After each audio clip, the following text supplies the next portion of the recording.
Hello and welcome back to my channel. I am so glad that you decided to click on this video today.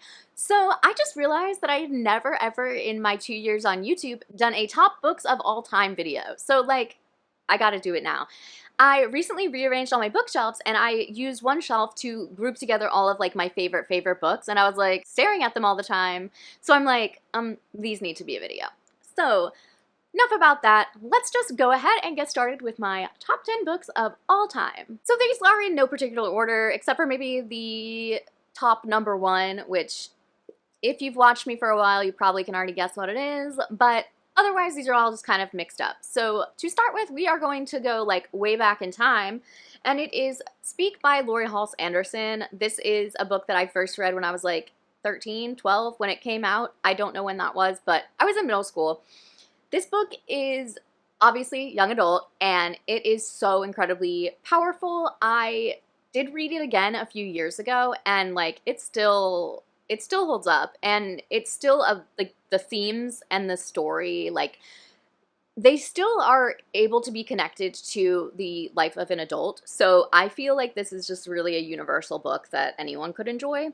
So it follows a girl named Melinda who is starting high school, and things are not going great because at the end of summer there was a big party where something happened that she called the cops. The party got broken up. Everyone is like, "You're such a loser. How could you do this?"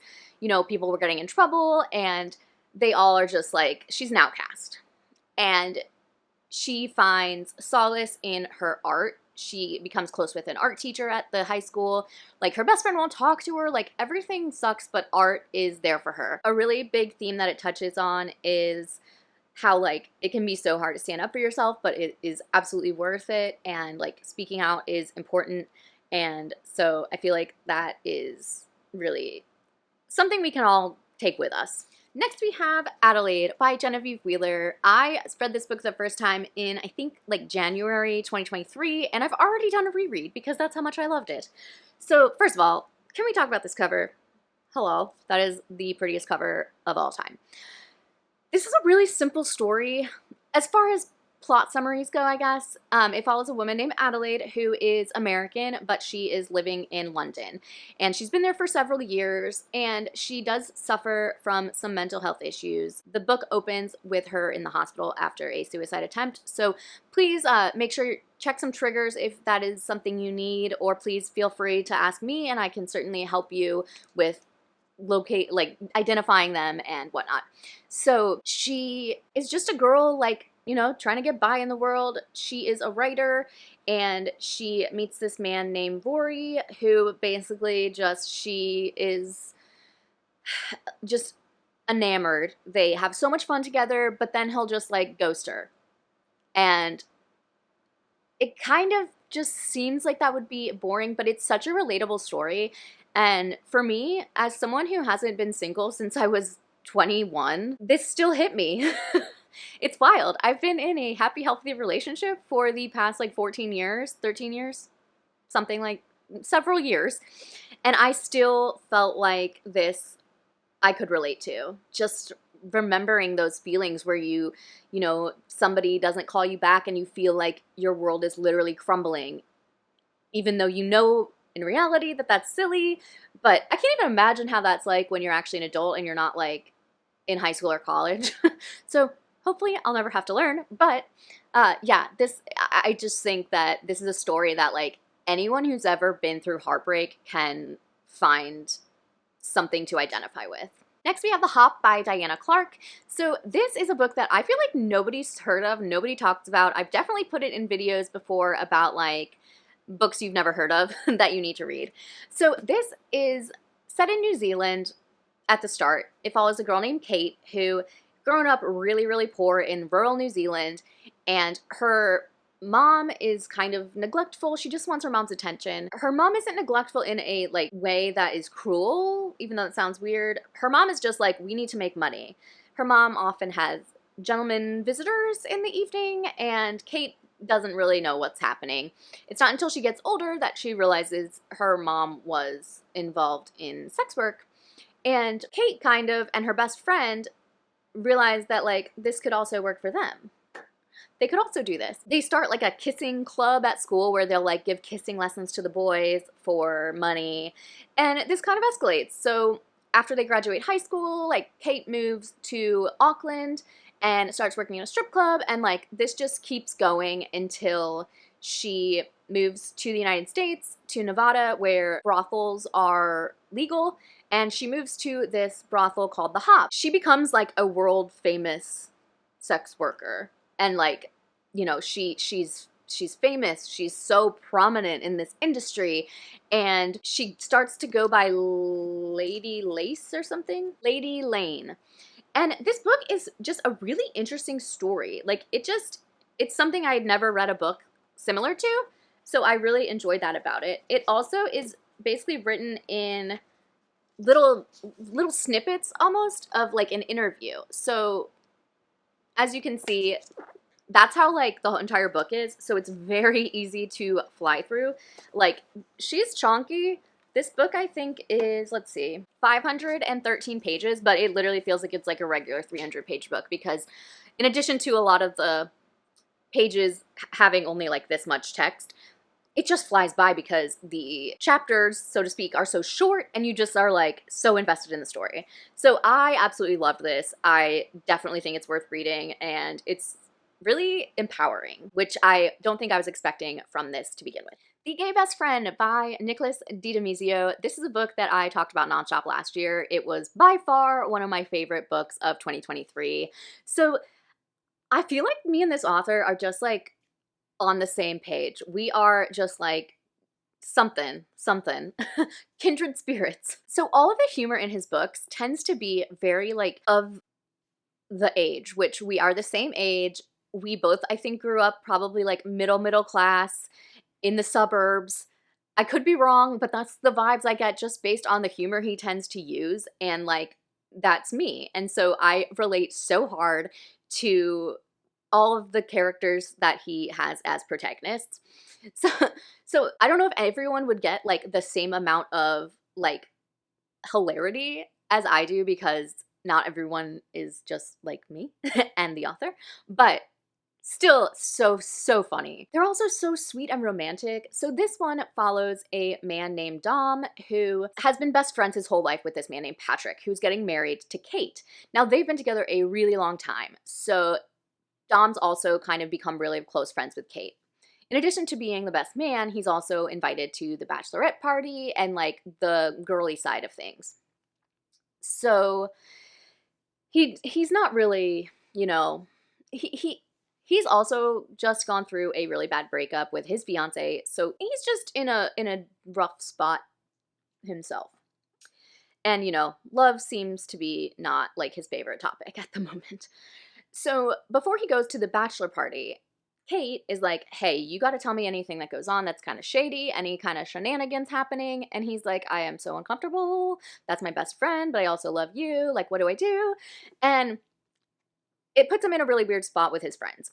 In the meantime, at the bachelor party, he is for sure the odd man out, because all of Patrick's other friends are like his frat brothers, and they are all super bro-y and like finance dudes, and like not the vibe. There's one guy named Bucky who is like a professional golfer who is pretty famous, and they kind of have an unlikely friendship forming, which is weird because they'd met before and like things had not gone well. Anyways, you know, it goes from there. And this is so great. If you need something like light but that also like pulls at your heartstrings, this is your guy. Another one I couldn't stop talking about last year is We Spread by Ian Reid. I have read, I think there's just the three, Faux, I'm Thinking of Anythings, and We Spread by Ian Reid, but I've read them all, loved them all. This is by far my favorite though. So this follows a woman named Penny who is elderly, and she's an artist, and her long time partner passes away. She's living in their apartment alone, and you know, one day she has a bad fall, and her landlord / the owner of the apartment is like, okay, listen, you need to go live in this home that your partner had set up for you, paid for, everything. And she's like, what? No, thank you. But he's like, yeah, you have to, you can't live here anymore. So she reluctantly goes to live in this place, and it is weird. it's full of artists. So other like elderly artists. At first, she's just so defiant. She does not want to be there. She starts to become friends with some of them, but the whole place is strange. Like there's only 6 residents, which is bizarre. She keeps like losing time, but also she's sure that she isn't. She's like, am I going crazy or am I being gaslit? And so it covers a lot of that, and something that I think that is just absolutely terrifying in this book is the discussion on how we basically just discard our elderly people in life, and how society seems to believe that people lose their value as they age. And like that really that really hit me hard reading this. I am 36, so like I'm not that old. I'm hopefully have half my life ahead of me, more than half my life ahead of me. But this one like gave me a complex about my age. And like I know that's a weird thing to say when I'm encouraging you to read it, but it was so like just jarring and so like eye-opening to the way that like younger people, even like middle-aged people, treat those who are seemingly like past their prime. Like you can be old and still have a brain that works. You still have thoughts and feelings. You're still valid as a human. And you didn't lose that just because your age is getting higher. So, this just really made me think about things that like I never would have thought about. It gave me a complex on aging, so that's fun. But I loved it. I loved it so much. All right, next we have Such Sharp Teeth by Rachel Harrison. I read this last year around September, and like I just can't stop recommending it. So this is like the perfect book if you want to like get into spooky season, but you don't like reading scary stuff, you don't like horror or anything like that, this is your book. This book has a little bit of comedy, a little bit of romance, a little bit of horror. It's like a little bit of lots of stuff. Good sister relationship.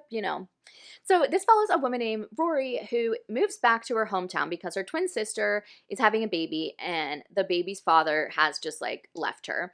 So she's gonna come help her sister.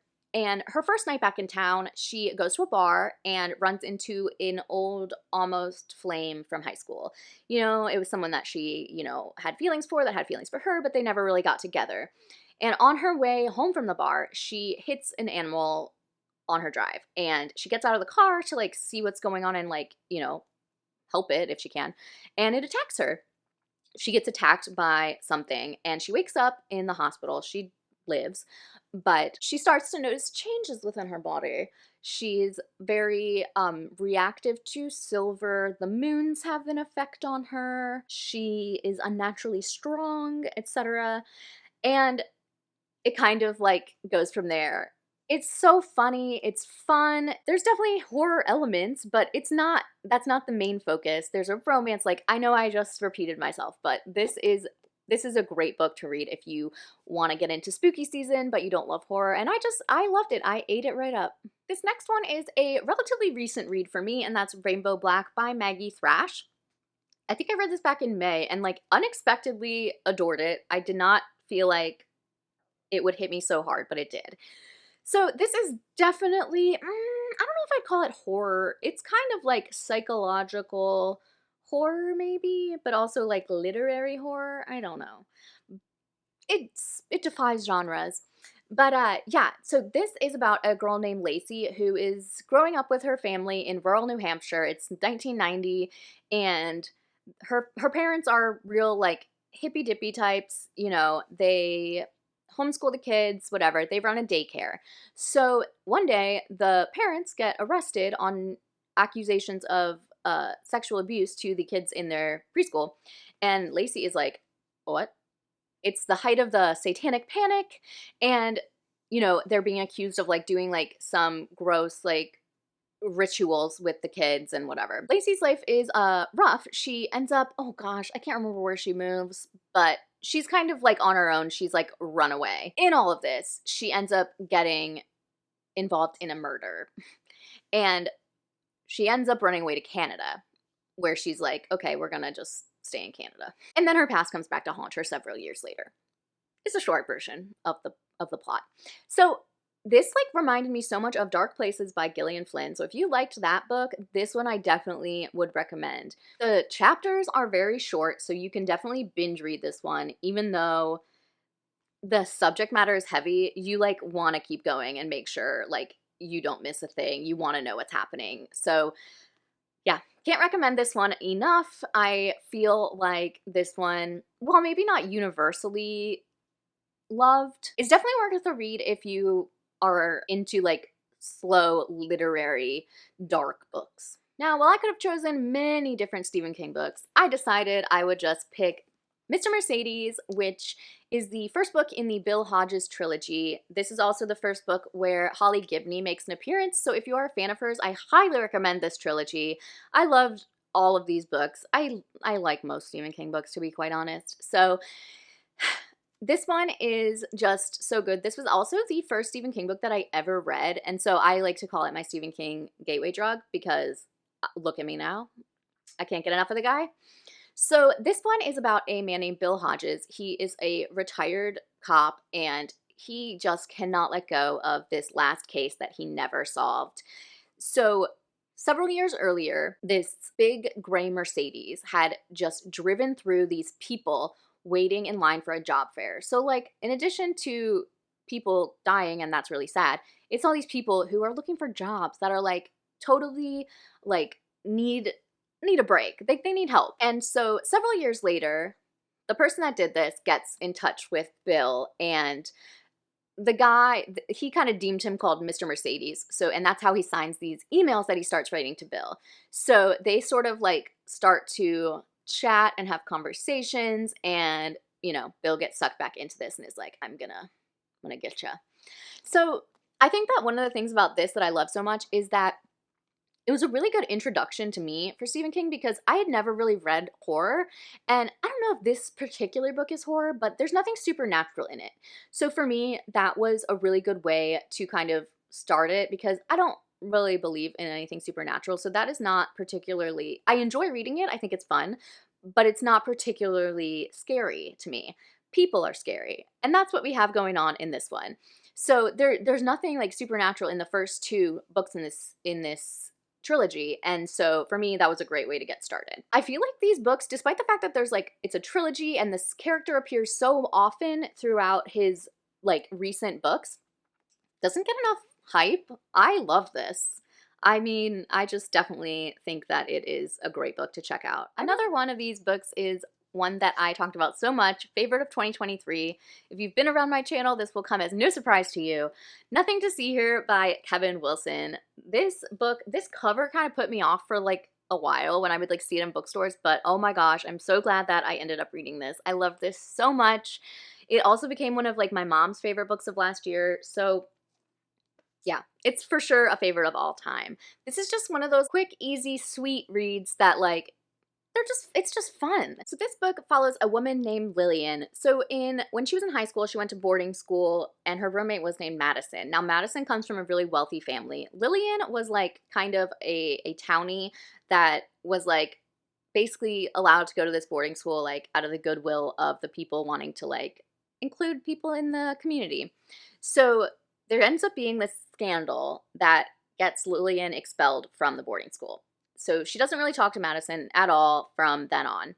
Until they're adults, she gets a letter from Madison saying that she wants her to come and be like the caretaker for her husband's two children. Her husband is this like big shot politician who, you know, I think he's running for president or senator. He's running for office. So they need someone to take care of the kids full time. And, you know, Lillian's life is kind of in a tough spot, dead end kind of situation. So she's like, sure, why not? Let's do it. So when she gets there, she finds out that these kids can spontaneously combust. They just, anytime they get overly excited or agitated, they burst into flames. Basically, over the course of this summer, you know, they learn to trust each other, they learn to love each other, and it's just like a really sweet book. And the ending is it's so great. I loved this. It's a really quick read. I don't even think it's 300 pages. 254 pages. So super quick read. And it's just like a feel-good story. And the last of my all-time favorites is just 11/22/63 by Stephen King. This book I will just hype to death, and I can't even tell you how many copies of this book that I've owned, because anytime someone comes over to my house and has like even a slight interest in it, I'm like, just take it and read it and tell me what you think. Just take it. So then I buy a new copy and it continues. This was just on the New York Times Best 100 of the Century list, and I mean, it should have been #1 in my opinion, but I think it was like 50 something. So that's pretty good out of all the books. So this is about a man named Jake who has gotten divorced. He is a teacher. He likes his job, but like things are just kind of whatever. He lives in rural Maine. And then one day this diner that he sometimes goes to, the owner is like, "Hey Jake, come here." Finds that there is this like portal to 1958 in his back room of his diner. There are a bunch of little stipulations, like, you know, if you go down there, you could stay in the past for like ever, for like years, but when you come back, it'll always be 2 minutes after you left. So like the world basically freezes with the exception of those 2 minutes while you're in the past. Like you can bring things back, like it's a whole thing. There's lots of like rules. And Al says, "Okay, so listen, I'm dying, but I need you to go into the past and stop the JFK assassination, because think of all the things in the world that went bad, that like were a result of that. Things in the world that like would completely change if that assassination had not happened." You know, it takes some back and forth. There's some convincing involved, but Jake decides to do it. But it's 1958, so he has to wait a few years, kind of start tracking Lee Harvey Oswald, and everything is just an absolute 100% secret, because you can't, who's gonna believe him if he says he's from the future, right? Like, it's just not a thing. So I've read this book so many times, I could not even count, and it's such a ride. There's so much more to it than just like this sci-fi time travel stuff.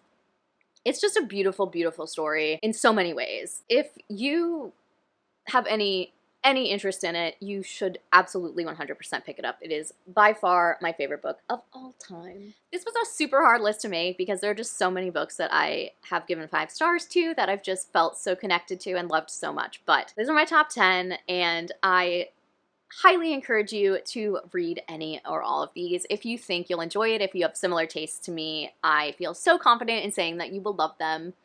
So thank you so much for watching this video. I hope you enjoyed it. If you did, give it a thumbs up. If you haven't subscribed, I would love it if you would, and I'll see you in the next one. Bye!